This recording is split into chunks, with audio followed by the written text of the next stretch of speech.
ఎనిమిది వసంతాలు. ఈ cinema premiere show చూశాను. చూశాక ఈ సినిమా ఎలా అనిపించిందంటే అద్భుతంగా ఉంది. ఫస్ట్ హాఫ్ ఎక్సలెంట్ గా ఉంది, సెకండ్ హాఫ్ కూడా అంతే ఎక్సలెంట్ గా ఉంది. రైట్ ఫ్రమ్ ఫస్ట్ సీన్ నుంచే మనం ఆ సినిమా ప్రపంచంలోకి వెళ్ళిపోతాం. మెయిన్ లీడ్స్ మధ్య కెమిస్ట్రీ అనేది చాలా బాగా వర్కౌట్ అయింది. మన అనంతిక గారి పర్ఫార్మెన్స్ గురించి ఎంత చెప్పినా తక్కువే. ఆవిడ కెరియర్ లో ఈ సినిమా స్టాండ్ అవుట్ అయిపోద్ది. లిటరల్ గా జీవిత్ చేశారు ఆ పాత్రలో. ఆవిడ క్యారెక్టర్ తో మనం ఇన్స్టెంట్ గా కనెక్ట్ అయిపోతాం. ఆవిడ ఫీల్ అయ్యే ప్రతి ఎమోషన్ కూడా మనం కూడా ఫీల్ అవ్వగలుగుతాం. దీనికి మనం ఖచ్చితంగా డైరెక్టర్ ఫణీంద్ర నరిశెట్టి గారిని అప్రిషియేట్ చేయాలి. నేను ఆయనకి చాలా పెద్ద ఫ్యాన్ ని. కేవలం ఆయన కోసమే నేను ఈ సినిమా ప్రీమియర్ షో చూడడం జరిగింది. మను సినిమా తర్వాత 7 years కి ఈ సినిమా రిలీజ్ అయింది. ఈ సినిమా మీద ఆయన ఆల్మోస్ట్ 5 years వరకు వర్క్ చేసినట్టు ఉన్నారు. ఆ హార్డ్ వర్క్ అంతా ఎక్కడికి పోలేదు.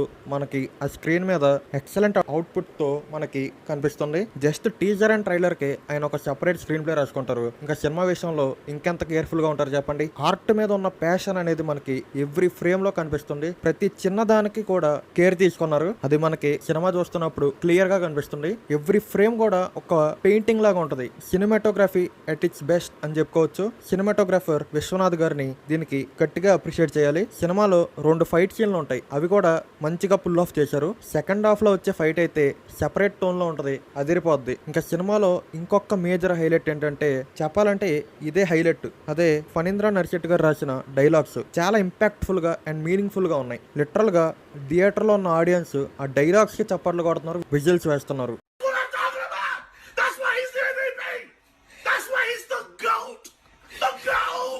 ఇంకా హెషామ్ అబ్దుల్ గారి మ్యూజిక్ గురించి ఎంత చెప్పినా తక్కువే. చాలా రిఫ్రెషింగ్ అండ్ హార్ట్ టచింగ్ గా ఉంటది. మన హార్ట్ కి టచ్ అయ్యింది. సినిమాలో 2 సాంగ్స్ ఉంటాయి, అవి కూడా ఎక్స్ట్రాడినరీగా ఉన్నాయి. ఇంకా సినిమాలో స్టాండ్ అవుట్ అయిన పోర్షన్స్ అయితే ఆ interval sequence and climax sequence. Interval sequence కి అయితే మనకు ఒక ఎమోజీ ఉంటది, హార్ట్ విత్ ఫైర్. ఇదే ఎమోజీ గుర్తొచ్చింది. ఇంకా క్లైమాక్స్ సీక్వెన్స్ అయితే out of the box, top notch. ఎంత చెప్పినా తక్కువే. సినిమాలో నాకు నచ్చిన ఇంకో విషయం ఏంటంటే visual story telling. Every scene లో కూడా యూజ్ చేసిన కలర్స్ వల్ల ఆ సీన్ లో ఇంకా బెటర్ ఎమోషనల్ డెప్త్ ఉండేలాగా చూసుకున్నారు. ఇంకా మెయిన్ లీడ్ తో పాటు సపోర్టింగ్ క్యారెక్టర్స్ ని కూడా ఎక్సలెంట్ గా రాసుకున్నారు. ఇద్దరు male actors Ravi and Hanu గారు కూడా వాళ్ళ పర్ఫార్మెన్స్ తో ఆకట్టుకుంటారు. హాయ్ నాన్న సినిమా తర్వాత అంత మంచి ఫీల్ గుడ్ ఫీలింగ్ నాకు ఈ సినిమా చూసాక కలిగింది. కొన్ని సీన్స్ కి చాలా ఎమోషనల్ అయిపోతాం. చాలా అంటే చాలా బాగా నచ్చింది నాకు ఈ సినిమా. మీరు కూడా ఈ సినిమాని థియేటర్ లో అసలు మిస్ అవ్వకండి.